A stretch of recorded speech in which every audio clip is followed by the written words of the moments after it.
home from work right now, and I figured why not film another GoPro driving video.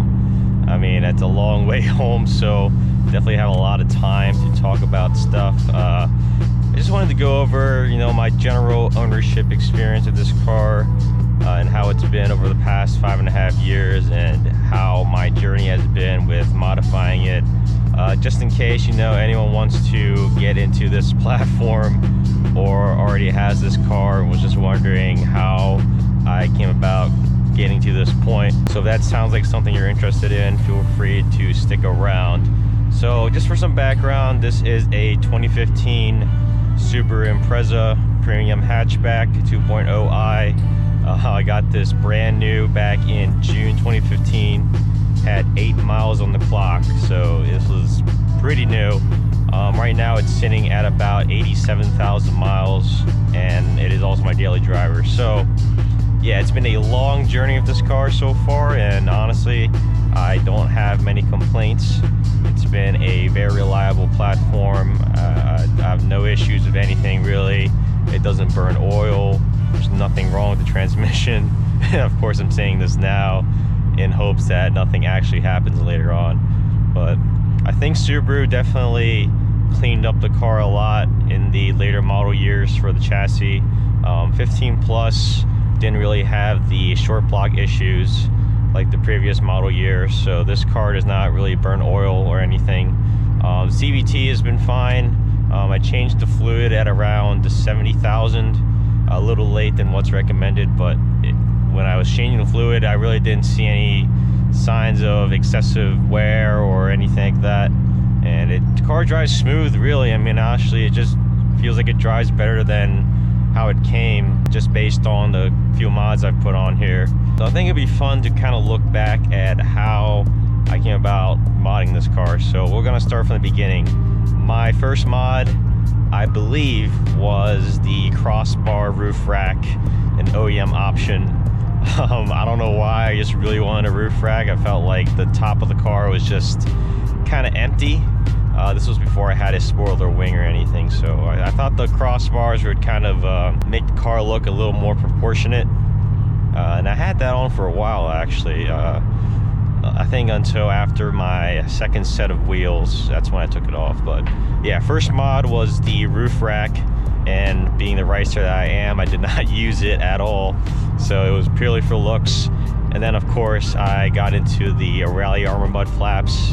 That is a must-have for any Subaru owner that first starts modding stuff. I had the mud flaps. Eventually I got the sports mesh grille, you know, the front lip and the tail lights.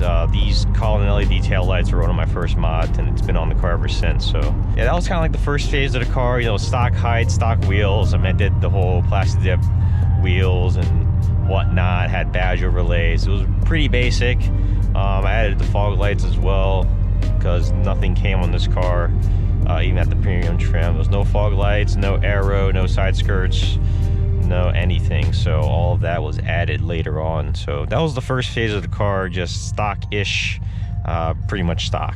Second phase of the car that I would consider is when I got my first set of wheels. So my first set of wheels I ever got were the Fordovan Form 9s. So yeah, the same wheels I have now for my winter setup. I had this 17x9 plus 35 with some 255 40 17 tires on there, so it was really beefy.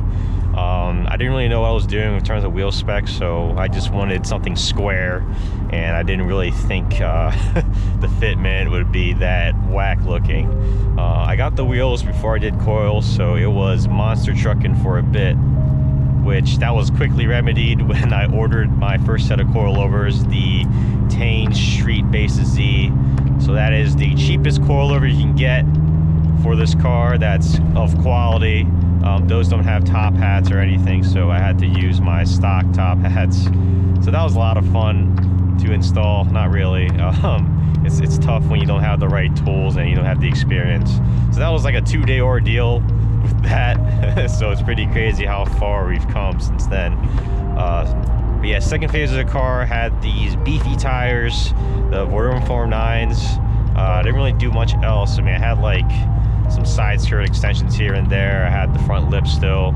Nothing too crazy at the time, at least in my opinion. Then of course, you know, once it was lowered and the wheels are just rubbing like crazy, I decided to downsize the tires. So I went to a 225/45 setup, a little bit stretch, and I had no issues with rubbing.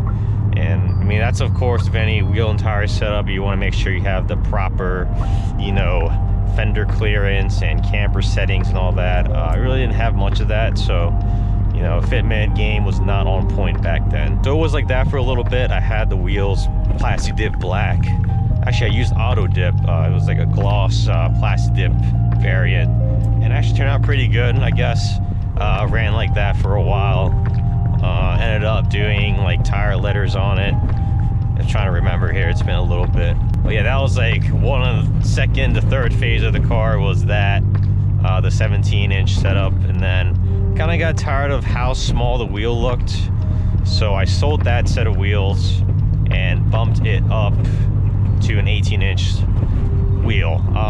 This is when I got my Rota grids. So these were 18 by 9.5 plus 38 in the hyper black finish. And I was definitely super stoked to get these because I always wanted the grids at the time. I just loved the hyper black finish from Rota. It just looked really good. So I had that on as the third set of wheels, I guess, if you include stock, or second set. Second set of aftermarket wheels were some Rota grids. And yeah, they were kind of short-lived. I made a mistake of taking the car out in the snow with some, I think they were summer tires. Honestly, I'm not really sure how I broke traction that easy. Maybe I panicked and braked too hard, I don't know. But anyway, my car slid into a curb and I kind of ruined those wheels after 6 weeks of ownership. So I curbed the crap out of them. I ended up selling them for the same price I got them for anyway, so it wasn't a big loss or anything, but I was kind of bummed out. You know, I wish I had been more careful. I probably would have kept them for longer, but yeah, those had like 235/40 tires on them, really beefy sidewall. I mean, I wasn't a fan of that, but otherwise it looked decent on the car. So after the Rota grids was when I moved on to the ESR SR08. So work CR Kai reps again. Yeah, I'm a big clown for getting reps 3 times. We'll get to that. Had the ESRs in the gloss black. Did a 225/40 setup, the Falcon Azenas, same tires I have now. And I had some tire letters on there. So this was what I consider the third or fourth phase of the car. I'm trying to remember numbers. It's really tough, honestly. There's been so many changes and it's just really hard to designate a number for each thing. So this was when I had the front splitter with the rods, the side splitters from Top One Motors, like that kind of stuff, tire letters. So it was like that phase of the car trends of the time. Like everyone was doing tire letters and splitters, so I kind of had the same thing on my car. Yeah, that was a good time. I think I feel like I had that set up for the longest, even though a lot of my wheels only lasted about a year or so before I got bored. But yeah, I had that for a little bit with the SR08s. It was a good time. You know, that was when I started entering shows.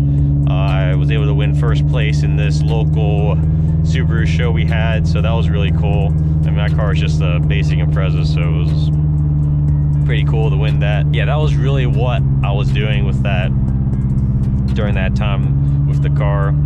Kind of ricey looking. I mean, looking back at it now, it didn't have the best fitment. I was still on a Tane coilover, so I didn't have much to adjust.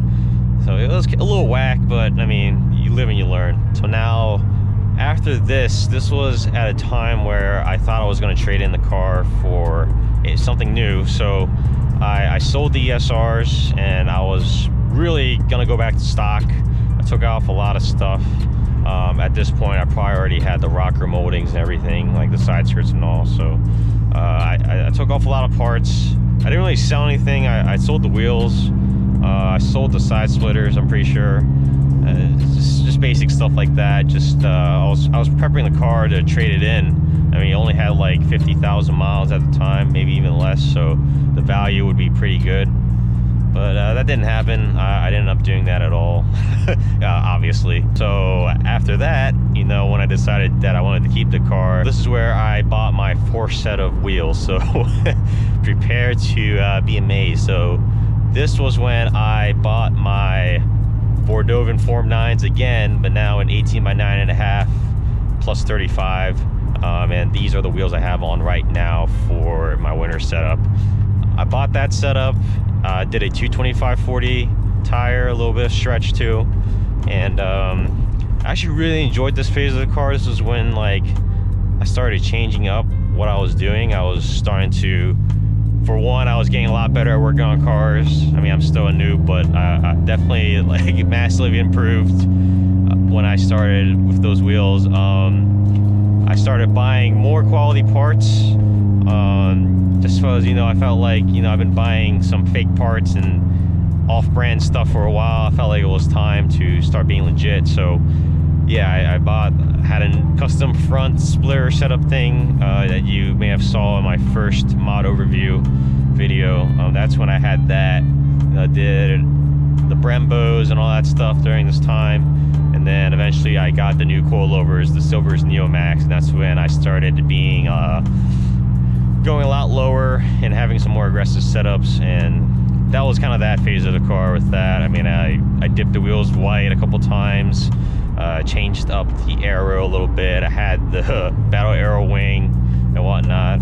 But yeah, so that was a pretty good time with the car. I mean, that was when, you know, I was actually really satisfied with how it was coming out. I mean, the hyper black looked perfect against the dark gray metallic, and I still think that's the same till this day. I think it's a really good combo. But yeah, so of course, you know, I was getting kind of tired of the CRLIs, and I told myself, I think I'm gonna finally get some legit wheels. You know, I was on reps for the longest time, and it's you know, sometimes you have to move on in life. So I decided to purchase my first set of real wheels, the Volk Racing TE37 SL. So that is one of the accomplishments I consider to be one of my greatest, at least as of recent time. It's just my dream wheels. It's just perfect. I mean, I was super excited, as you guys may have seen my video. That was probably one of the best mods I did for this car, and I still believe that to this day. Those wheels are just iconic. I feel like it goes well with anything, and of course they're pretty basic. You know, everyone wants a 6-spoke design, but I think they're perfect for this car, and I cannot wait to put them back on for spring and summertime. I mean, I love the CRLIs, but man, you just cannot beat the TEs. So the TE37s were my 5th set of wheels, and most likely my last set. I mean, I don't think I can see this car on anything else. Maybe CE28s, but probably not. I mean, the TEs were already a pretty big purchase, so I'll probably hold off on that for a little bit. But yeah, so now the car's on TEs. I had the Battle Aero wing. I had, you know, the best front setup I ever had with the custom 15WX front lip and all that stuff. So that will, like, this is probably my favorite phase of the car. You know, I've had everything. Got the fitment nice. Like, I was surprised I was able to fit those wheels in there. I had the Brembos. They did a couple engine things here and there. I had the Crawford blocks. Had the new headers. You know, NVIDIA R400. Like, all, you know, legit stuff coming in, which I was super stoked about. And I am still stoked about it. I mean, it's on the car right now. But if you guys made it this far into the video, I might as well tell you guys, version 6 of this entire thing is coming.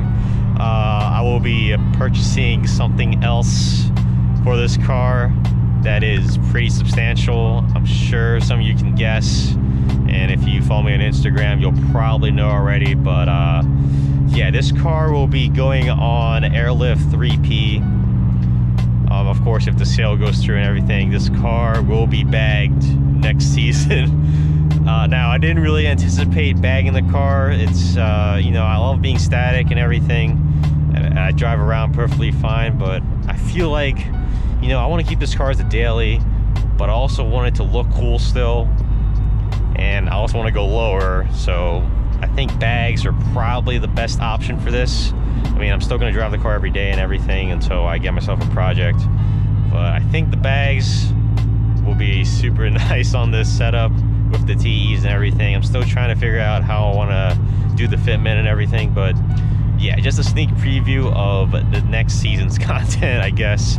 This car will be going on bags. But yeah, I feel like I've talked for a long time. I just want to give you guys a quick overview on the journey throughout modifying this car. I mean, this was the first car I ever modded, ever worked on, ever did maintenance on, so I learned a lot, and I'm still learning to this day.